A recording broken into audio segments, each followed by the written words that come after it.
local car scene. I today have my co-host Sam Weber here to my right.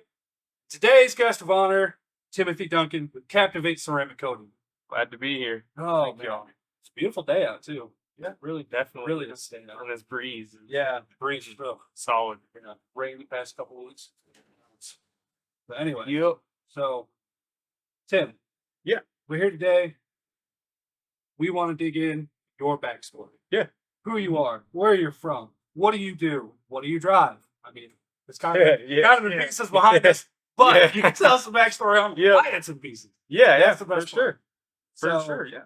Yeah, just let me know where to start and Oh, absolutely. Let's go on. Sam. All right, so let's start with what we were just, making the obvious. Yeah. What got you into the E46? Yeah, so on the E46s, a few things. When I was doing the research, of course, the primary thing is budget, obviously. I was poor and I was, working for, I wasn't working for myself when I bought this. And now, of course, now I am. I've got this, the X3, etc. But no, so when I was looking for it, I was looking for a, $2,000, $3,000 just fun car because I had my daily driver at that time was an Altima. Yeah.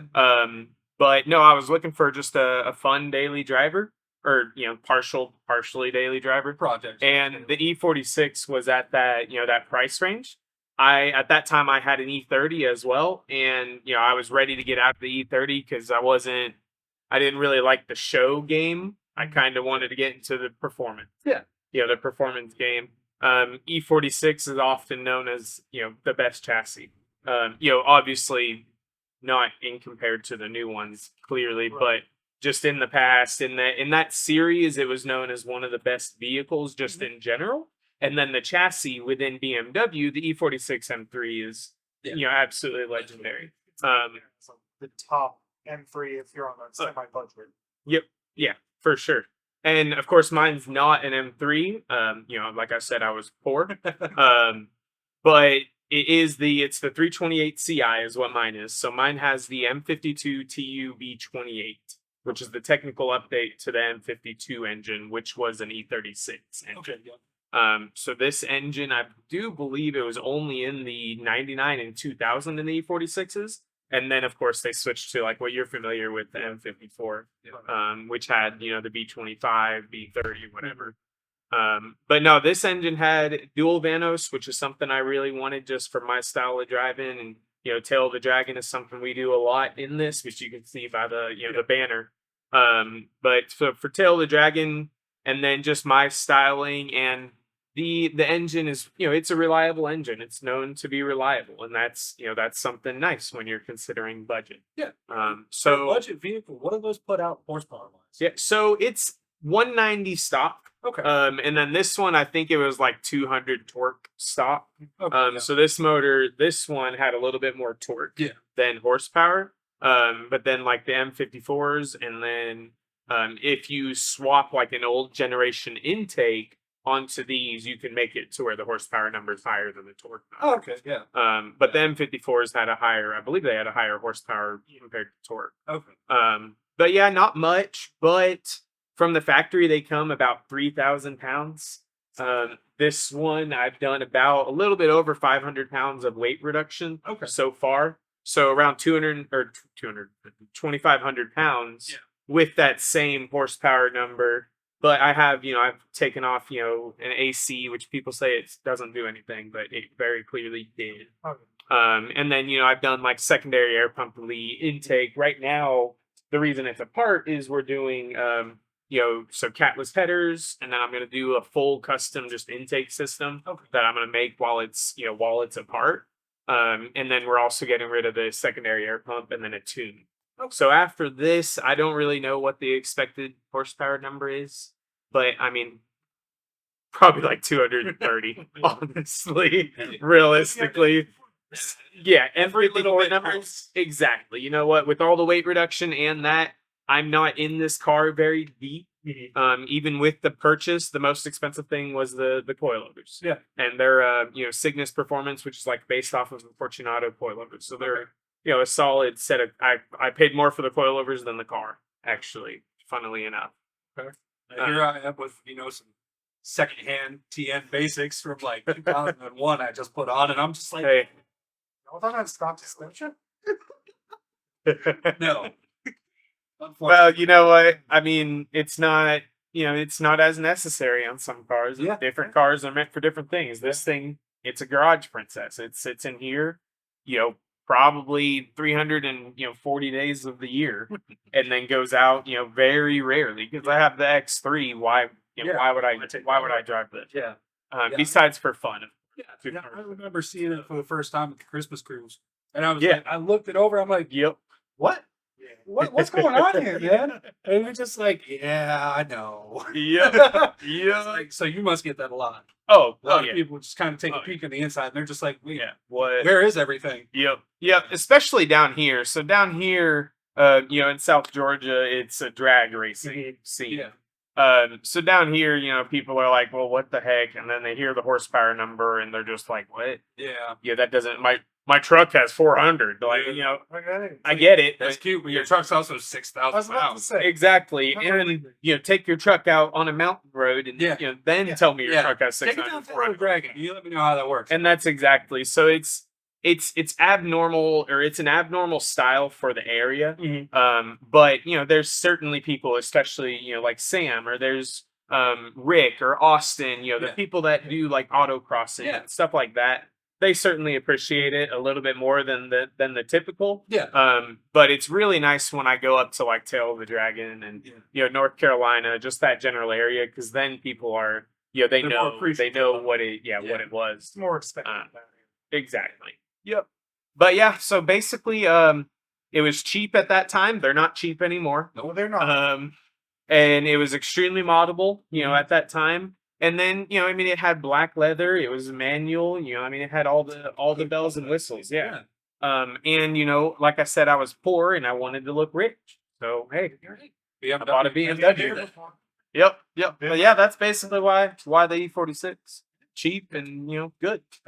Yeah, we'll get some shots of that in a little bit. Yeah, for sure. So moving on from that, how long have you lived in South Georgia? So December 2019 is when I moved down here. So not that long. I mean, coming up to 4 years. Okay. Yeah, coming up to 4 years. Now, what made you move down here? So my brother was living down here at the time. And so, he had an extra room in his apartment, and I was tired of Springfield, Missouri.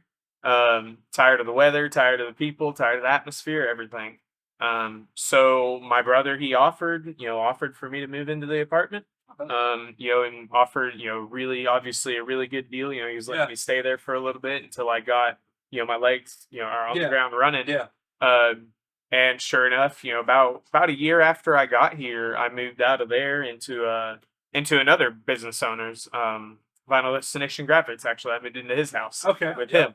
So, Mikey, so yeah, I was in there, and then, funnily enough, my brother left about 3 months after that. He moved to Louisville, Kentucky. Oh, geez. Yep. So now I'm, down here. I've been down here, alone ever since, but that's all good. Well, I'm not alone. I've got my business. And obviously, all the the car scene.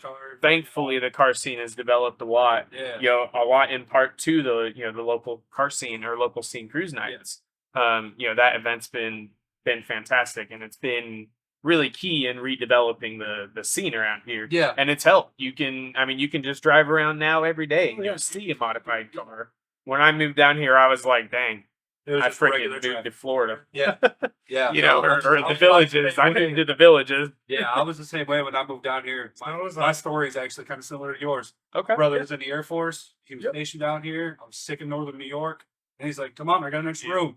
Done. $500 in my wallet and an old shit box S10, and I'm on my way. I sold everything I had besides the E30. And I left the E30 in Missouri. But I sold everything I had. I think I had like $1,300 when I moved down here in a crap box or shit box Nissan Altima. That, oh my God, that car got. Oh, I feel so bad for that thing. We freaking. I feel your pain. My max is just that. I see it. I see it driving around all the time though. It's amazing. I see it and I'm like, that's my car. Yeah. Heck yeah. I hate it. I don't know. I'm one of those people that actually kind of hates it when that happens. Because you see it, and if somebody gets it, and they actually take care of it and they start fixing it up. You know, you weren't able to. They fix it up and you start seeing it driving around. I'm just like, yeah. I'm done. Well, no, it's a daily. Sorry, go I on. was just gonna say I'm the opposite way. I wish I could see my old car still driving. Yeah. Yeah. Oh, man. I'm more surprised than anything. It's got to have 280,000 miles now. And Yeah. it's probably got 60, 70 pounds of weight reduction in rust Oh. from Missouri. I ran the backup camera through a rust hole when I ran it. Yeah. Yep, because they bet me. Oh. They were like, you can't run this and have it fully working in less than 45 minutes. Bet. And I was like, I got you. you don't know what I know. Exactly. I've already thought about what I'm doing here. I was buying this camera beforehand, no matter what. I was installing it. Let's do it. Yeah. Oh, Yep. man. But yeah, that's how I ended up down in South Georgia. Awesome. So you got down here and you decided I want to start my own business. So yeah, more or less. You know, I worked for another detailer for a little bit, and after that, yeah, that's when I was like, man, okay, you know, there's obviously, you know, I felt my quality of work was great. I was doing a lot of the work at that shop that I was working at, and yeah, I just, you know, natural progression was moving into my own role and then starting my own business, of course. And that's whenever I started my business.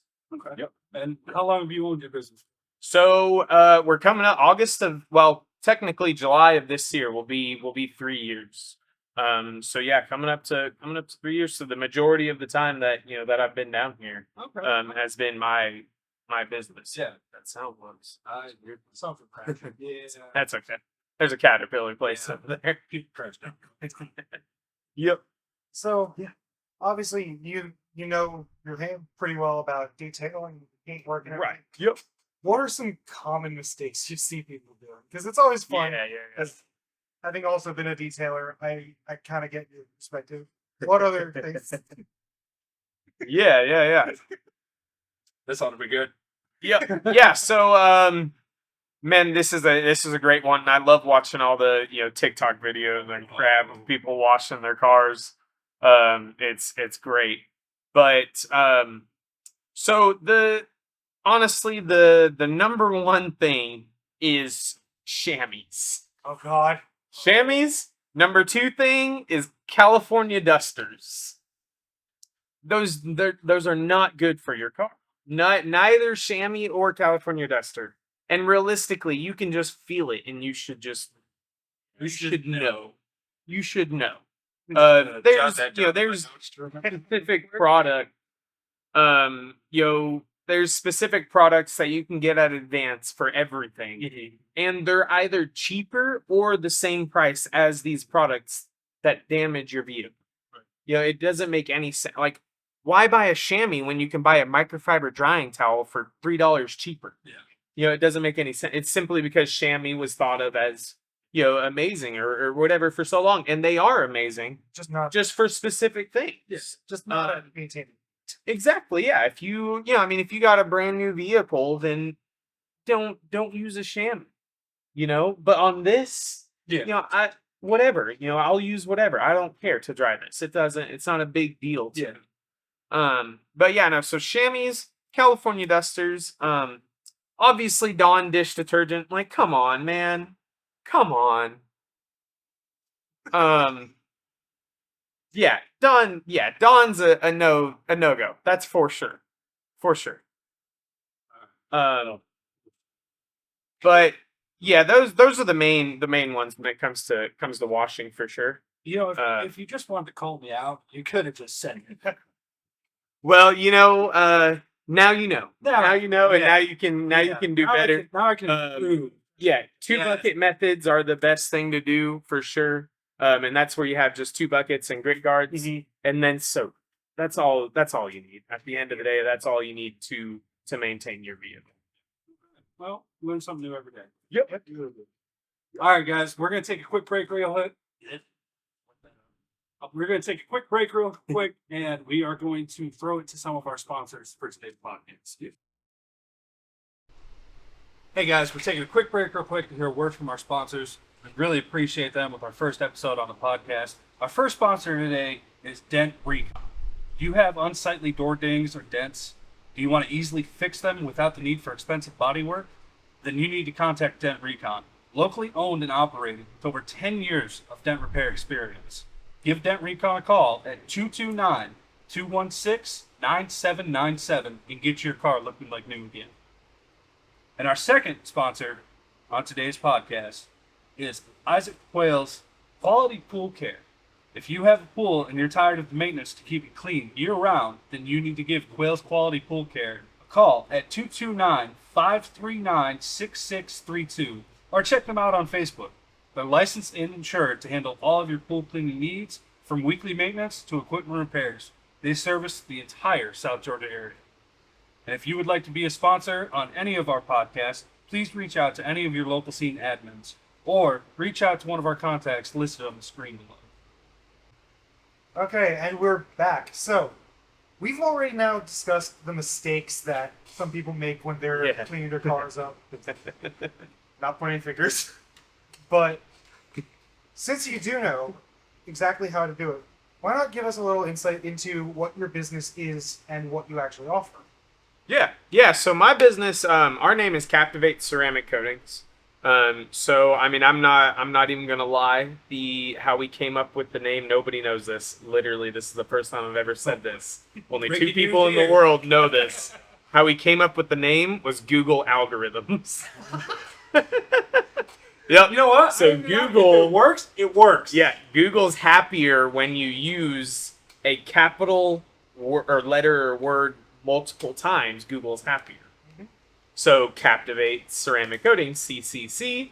CCC also just rolls, rolls off the tongue. It's very nice. And then Captivate is, that's something captivating, something that catches your eye.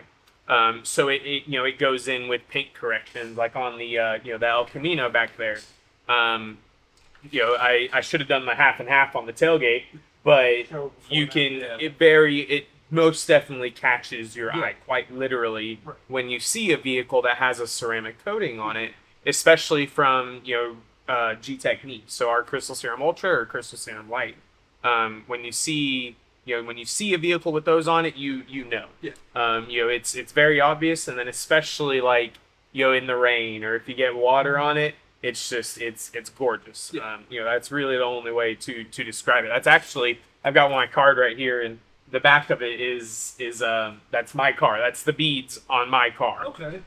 So you can see the beads on it. It's just, for me personally, it's one of my favorite things about a ceramic coating. Obviously, there's the protection aspect, which it's going to protect you mainly against chemicals. So, bugs, tars, just, in general grime, dirt, stuff like that. Yeah. Exactly. Yeah. Yep. Chemical. Yeah, exactly. Chemicals. So yeah, that's what the coating does. And then it gives you a lot more depth. And then it will also make depth makes the vehicle look, better. That adds an extra gloss to a vehicle. Those are the main purposes for the coating. As far as, obviously you can't just coat any vehicle. I couldn't go out there and, this Kia that I'm doing today, I couldn't go out there, wash it with Dawn dish soap and then just slap a coating on there. Right. That's not how it works. At least whenever you're doing it, properly, of course, in a professional shop, that's just not how it works. So yeah, our whole process, like I was saying before the break, 2-bucket method. That's the best way to do it. 2 buckets with grit guards in it. Always using fresh products. My wash mitts, I probably order 2-3 wash mitts every 2-3 months. Just because you don't want to use them too much. Yeah. Of course, I never throw any of them away because you can use them on personal vehicles or I give them to to people like you guys or Austin, anybody like that. I'll give a used one.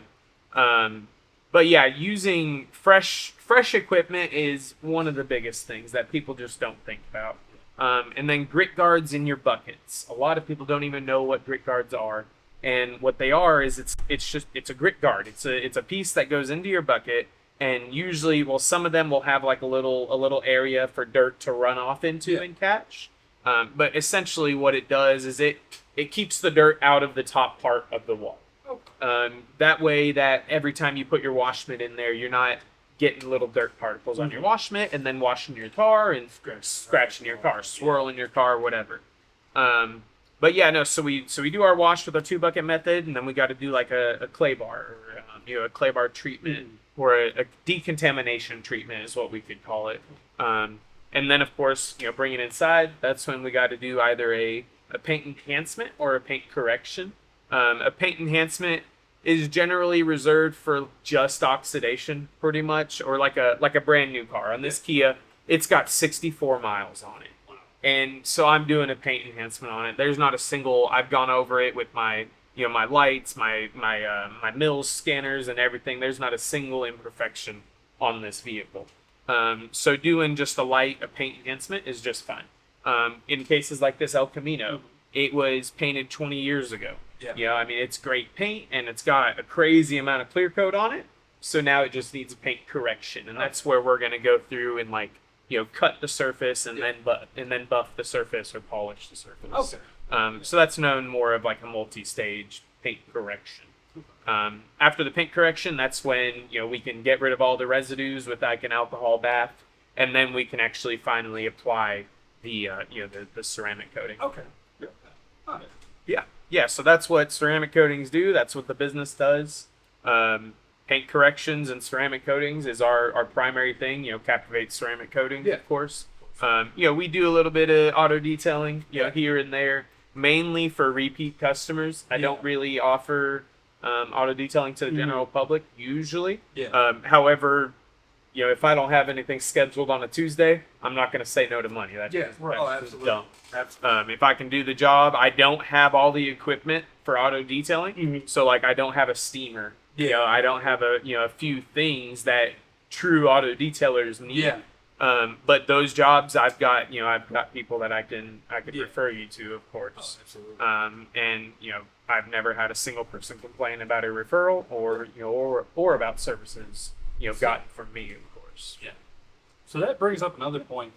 You just said you get a lot of people with you can refer people to. How is the detailing / ceramic coating community around here in Valdosta? Yeah, it's a great community. Interesting to say the least. Yeah, there's obviously there's good ones and bad ones, of course. There's gonna be some people that they take their job better and they do a more professional job. And it just depends on your budget. It depends, where you want to go. Honestly, and unfortunately, in Valdosta, it depends who you know as well. Unfortunately, but no. As far as the community goes, there's one specifically, Caton. He's been amazing. Even there was one point where I don't know why I needed to, but he let me borrow a polisher from him once because he had no polishes scheduled for the day. I don't know why I didn't need one, but I've made sure since that I'll never need to borrow another one. But yeah, it's been great. If I've had issues, there are people in town that I can message. You can reach out to them. They'll help you out. Yeah, but primarily though, you really got to go outside of Valdosta for advice over what I currently know. Anyway. Okay, just for myself, and in that case, Atlanta. Atlanta's only 3.5 hours, and that's where G Technique is headquartered. Okay. So it's really, really nice for me. I'm in a great position. Okay. That I'm the only South Georgia, North Florida installer. Well, not North Florida. South Georgia installer, I should say, because there's a great installer in Jacksonville. He's an amazing guy. But it's really nice for me being this close to G Technique's headquarters. Because I can go up there. Actually, I'll be making a trip up there this week. Just to drop off the catalytic converters from this, and then to pick up a bottle of coating. Awesome. So it's really nice for me having my supplier and having the headquarters so close. So for me, the G Technique community is the only community I talk to when it comes to detailing. Just because there's guys that have been around for 30, 40 years. G Technique's been around for 20. there's plenty of knowledge Yeah. just in our small community. G Technique only has about a little over 400 installers, just period. Okay. So we have a pretty tight community, especially in comparison to the other coating products. But it's a tight community that just knows, they know a lot. Yeah. And thankfully, there's some seriously key players just in the detailing business inside of our community as well, like Chicago Auto Pros. Oh. That's one of the biggest ones that. Crazy. Yeah, they're amazing. But yeah, as far as community goes, it's a good community overall. Overall, it's a good community. Yeah. I mean, I know like every once in a while you'll have your sour lemon. Obviously, You and know, that's in every that's in business. every single community there is. But, Yep. Yeah, I'm not too very familiar with the detailing. Yeah, I around gotcha. here, the community. So it's just one of those things, Yeah. How is it? Yeah. It's one of those questions. Yeah, and you know what? What's amazing and what is great about Valdosta is, as far as a client's standpoint, Mm-hmm. you've got choices from cheap ceramic coating that's going to get you by for whatever 6 months, a year, Yeah. whatever. You've got choices for a 2-year product, and then you've got choices for 5-year products, and then of course you've got our choice, which is the 9-year. Mm-hmm. And that's that. As far as Valdosta goes, it is I'm pretty comfortable saying this. It is the leading coating in Valdosta as far as product itself goes. It definitely is. So, you've done a whole lot of cars, obviously, right? Over Yeah. 3.5 years Yeah. in the business. Yeah, I've done that.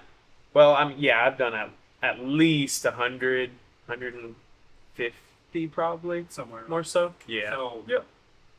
you've done crazy colors like his Mustang in the green. Right. Yeah. You've done Yep. ruby red, I'm sure. Oh yeah. Very. Yep. What's your So favorite color? favorite color, favorite car? Yeah. So as far as favorite color goes, it's got to be silver. It's just such an easy color to correct, and it's such an easy color to maintain. And then just I don't know what it is, but it just anytime that I coat a silver car, it feels better than any other color. That seems ridiculous because clear coat is clear coat, realistically. Yeah. Obviously different manufacturers, but yeah, it's silver is definitely the color. As far as favorite car, it's tough to say, but I did pretty early on. I did a brand new Taycan Turbo S in the blue, the Miami blue or whatever. Okay. It was she's a lady that lives up in Atlanta, and she was down here just visiting, and it was a pretty crazy story because she actually dropped the car off at the shop at 5 p.m. and picked it up at midnight to drive back to Atlanta. Yeah, because I sold her. Huh? Did it have enough charge to do I don't know. Yeah, I'm not sure about that part. Yeah, once I got my money, I was good. No. Yeah, I don't. No, it made it back to Atlanta. I know that because the girl's pretty. I mean, she has a lot of followers and stuff on TikTok, Instagram. So I saw it all over her. Yeah. Her TikTok. She's a rapper, actually. Really? In the City Girls, I think was the name.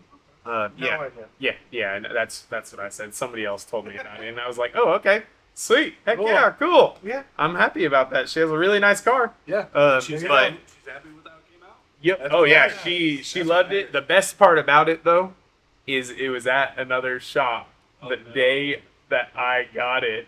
It was at another shop, and then for whatever reason it came. For whatever reason we crossed paths. Yeah. And I sold her on the coating. So for whatever reason, it was at one shop, and then it came to my shop, and it got coated at mine, and it wasn't coated there. No, business is business. Yeah, exactly. works. You know what? Yeah. Exactly. I was in the right place at the right time. Yeah. The right words. Sometimes that's all it takes. Yep. Yeah. That's exactly. Yeah. Literally, that's all it takes sometimes. But no, that was probably the favorite car, either that or an Audi RS7. I did a black RS7. There's pictures of it in there. But yeah, definitely one of those two. The favorite future car will be a Ford GT. I got one of those pretty much lined up. I'm still reeling them in, but he's hooked. He's hooked in line, He's got a just great not name. sinkered yet. New Um, GT or older? Old GT. Okay. Yeah. Yep. Better way. So hopefully that'll be soon. I know Austin's excited for that. I know I've been telling Austin about it for a while, but We'll definitely so he come probably back thinks it's a and pipe check dream. in on it and check that out. Right. Get that in Yeah. there. Yeah. We Sweet. definitely could. And then I know one of the things I wanted to say, I wanted to do a little call out, not a call out, but a hopeful call out as far as cars that I want to do. I want to do a freaking BMW M car. I've never done a single M division car. Really? So if you have an M car, please, Bring it to him. please call me. touch. Yeah, really. Right? I would say Right? that's been cool, but Yeah. he sold Yeah. it so he could get a truck so he could adult. Yeah. Yeah. Loser. Adulting. But no, Chris will get his done. Yeah. He's just there's a few things he's wanted to get done, of course. He wants to probably get it all dialed in performance-wise first. Right. Well, and I think he's not okay with how much bug damage or something that the front bumper has. He's one of those, he's one of those fancy, my car's got to be perfect people. So, yeah, and I understand. I completely I would just like to say, real quick, Local Scene Podcast is not liable for anything any of our guests say. So we cannot be held accountable. Anyway. Look, perfectionism's fine. It definitely is. And you know what? Chris's cars, they show it. Yeah, they do. Oh, they do. They're all Every amazing. single one of them, Yeah. including the one that he has not blocked yet. Oh, Yeah. I can't wait to see that. Yep. I Yep. cannot wait to That'll be nice. That thing's going to be crazy. Yeah. But, Yeah. So, Oh, yeah. what was it we were talking about? 5 years. Let's talk about Oh yeah. So, obviously, you've seen a lot of business growth over the past few years of Mhm. doing this. Do you have a possible 5-year plan going forward with it?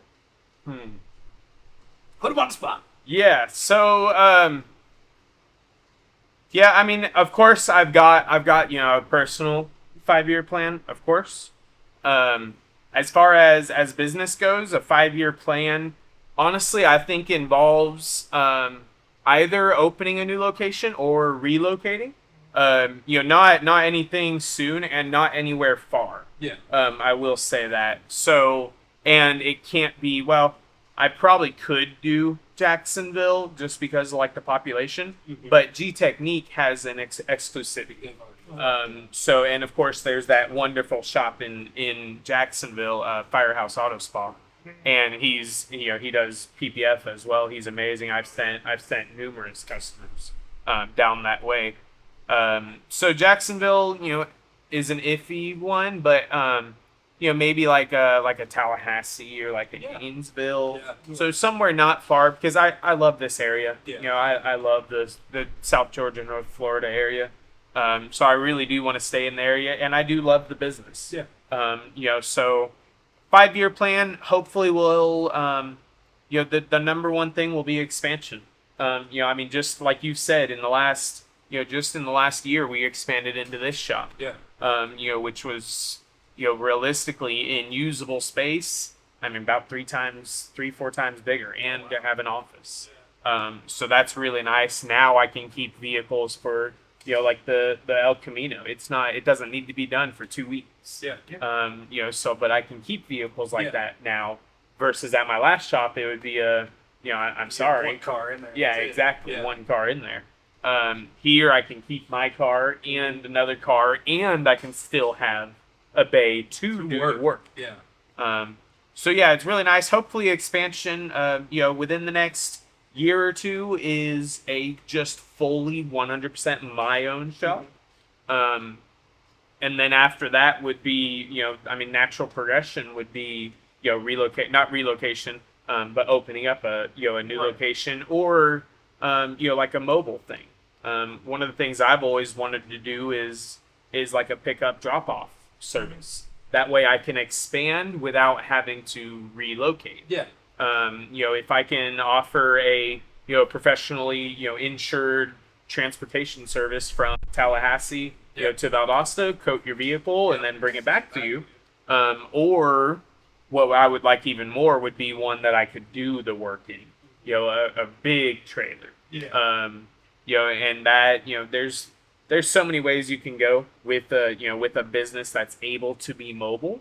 And so it's really just kind of how the cards play. Obviously you also got to think of the place where you live and the city's growth. And the income, median incomes, all that. So everything comes into play when it comes to a 5-year plan. But yeah, for me, hopefully moving into a new shop, and then potentially a trailer, and then after that even potentially maybe all 3. Yeah. I mean, you don't know how much a business is going to grow. Yeah. My business has pretty consistently grown. So if it consistently grows, then the possibilities are endless. Yeah. Exactly. There's some people that have some crazy nice shops and all that. My shop's very clearly in the beginning stages. 3 years old. That's not that old. Yeah. So yeah, 5-year plan would be own shop, trailer, and then after that is going to be relocating or second location, or like I said, a mobile trailer. Pretty cool.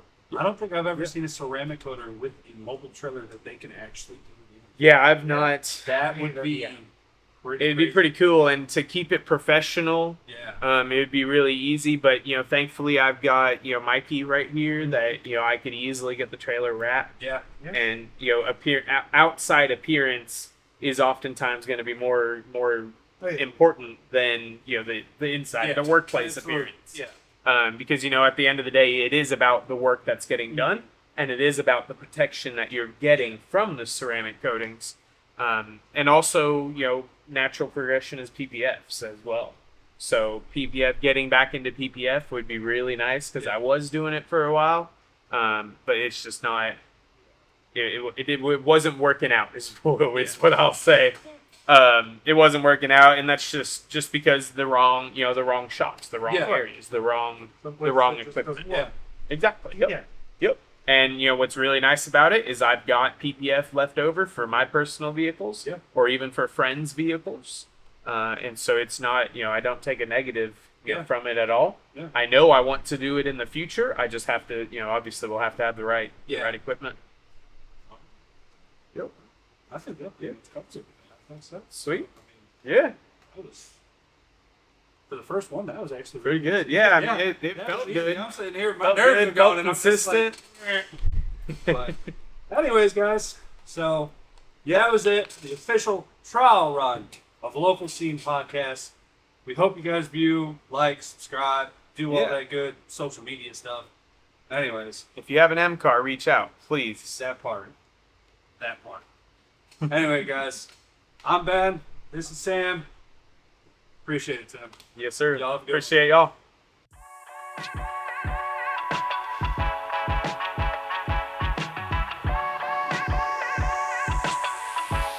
Captivate.